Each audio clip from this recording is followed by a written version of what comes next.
నిన్న మా శాసనసభ్యులు గౌరవనీయులు మైపాల్ రెడ్డి గారి పైన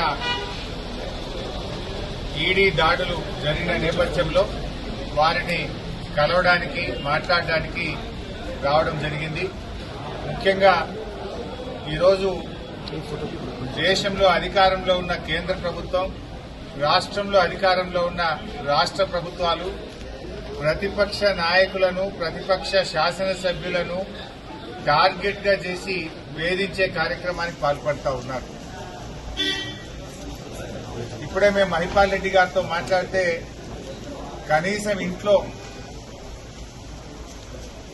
డబ్బు గాని, బంగారం గాని, ఎలాంటి వస్తువులు గాని ఇంట్లో ఒక్కటి కూడా అక్రమంగా దొరికింది ఏమీ లేదు. ఏది ఉన్నా ఐటీ రిటర్న్స్ తో బాజాప్తా అన్ని క్లియర్ గా స్పష్టంగా ఉన్నాయి తప్ప ఒక్క తప్పు కూడా లేదు. అయినా ఎందుకు దాడులు చేస్తున్నట్టు? కేవలం భయభ్రాంతులకు గురి చేయడం, లొంగ తీసుకునే ప్రయత్నం చేయడం. ఒకవైపు రాష్ట్ర ప్రభుత్వం అక్రమ కేసులు పెట్టి ప్రతిపక్ష శాసనసభ్యులను పార్టీలోకి తీసుకోవడానికి మరి ఈరోజు రాష్ట్రంలో కాంగ్రెస్ ప్రభుత్వం చేస్తా ఉంది.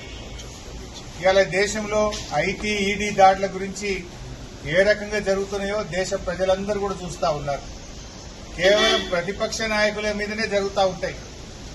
ఇవాళ నీట్ ప్రశ్నపత్రం లీక్ అయింది. దేశంలో 24 లక్షల మంది వైద్య విద్య కోసం పరీక్ష రాస్తే ఆ పరీక్ష ప్రశ్నపత్రం అంగట్లో సరికైపోయింది.